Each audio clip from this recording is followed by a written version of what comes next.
yeah, what's going on, I guess I better tell you now, but yeah, it's the a one-on-one with you for the weekly, which will be really cool. Yeah.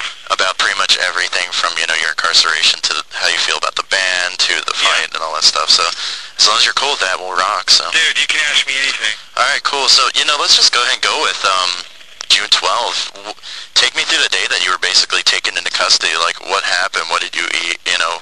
Okay, I was in June 12th wasn't the day. It was June 15th I was caught. It all happened crazy because they put me on the news, right? Yeah. Over a probation violation, but then they said parole violation, right? Right. But it wasn't, and they got it all fucked up. They put me on the top 10 story, and then they said involved with murder. Then they brought the victim's family in, and what everybody really doesn't know is what really happened that day. You know what I mean? And you know, for the media and the public to see that, it's just devastating. You know what I mean? So I was picked up right after Father's Day, and they set my friend up, and they tapped my phone. They sent me to the fugitive unit. They thought I was in another state or country or something. So they tapped my phone and they tricked me, and they had all these these undercover cars and a helicopter, and you know what I'm saying? So that's how they caught me. So what did you do? Like, how did it start? Did you like wake up and, you know? Well, I've been doing drugs. You know what I mean?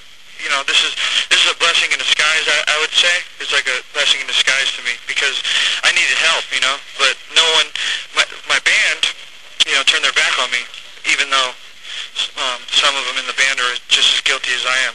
Oh yeah, absolutely. So you were all like twacked out on drugs and shit, and you were just like, you didn't know what you're doing, so you head outside, and then, you know, shit. Well, my friend calls me, and she's like, you want me to come bring you something? And you know, I was like, yeah, sure. She tricked me, you know? Yeah. Wasn't really my friend, I guess, but that's what I needed, you know what I'm saying? Yeah, definitely. So, you know, you're taking what was it like, you know, being taken into custody? Like, was it kind of crazy? Were you roughed up at all? Or? No, I'm used to it. No, I'm not used to it, but yeah, it was just, I was already past the withdrawal point. Like, I was addicted to, Oxycontins, you know? Oh, so, shit. Yeah, so it's a rough thing coming off of those, so it really, you know, it was a blur kind of, but they put me in like an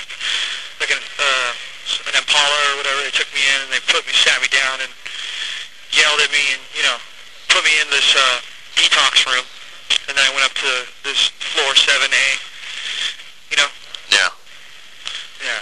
And then all that stuff. What was it like in jail, you know, when you were hanging out in jail? I mean, you had access to a computer, so, you know, you posted stuff. No, I didn't. What people don't know is somebody else is doing that. Yeah, the whole time it's people, yeah.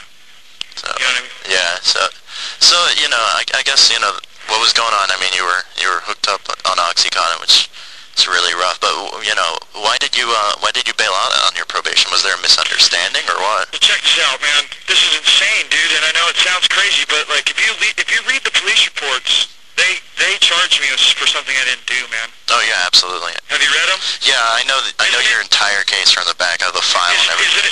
Is it insane? Oh, yeah, and I want to get to that, too, so. Yeah, I'm the only one that went down for this, and, you know, the thing is that Mr. Maxwell Green, I've known the guy for 9 years. We have the same birthday, you know, and I'm hurt, dude. You know, he turned his back on me, and he said, you know, you don't deserve this. You don't deserve probation. You don't deserve going to jail for nothing, man. It's not fair. I'll stick with you no matter what. And what happens? You know what I'm saying? He's doing drugs with me, man. Yeah. He's doing drugs with me, and then as soon as he finds out that I might be going to jail before I get probation, I get kicked out of the band. Yeah.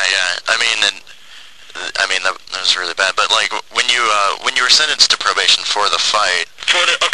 You know. The reason why I absconded? Yeah. Why did you abscond? Well, they gave me a recipe for disaster. They said, $92,000 in restitution I have to pay. I have to pay $30 a month to to the probation officer, $30 a month to drug counseling, $30 a month to impulse control, and I'm not allowed to tour with my band. Right. And I have to get a normal job. Right. Before I knew about Interstate Compact, before I knew about stuff like that where you're allowed to tour, they didn't let me. So I said, fuck you. You know what I'm saying? Yeah. What am I supposed to do? I even tried to get a job. I even tried to get a job as a bartender, but I have a felony, so they didn't give me my sheriff's card. Right. So I tried, and drugs piling on top of it, and the depression getting so much. You know, it's just there's only so much a person can take, especially a tortured soul. Do you understand? Absolutely, absolutely. I mean, it you know, from the reports and everything I've heard, I mean, you've been absolutely devastated from it. I have the report when you were interviewed by the homicide department, and I saw it on there, and I just saw that you were just torn up, you know, and about it. And, you know, that kind of, we can go into that. You know, why do you think you were kind of left holding the bag on that? And are you because of my fame, because of my friend saved my life, dude.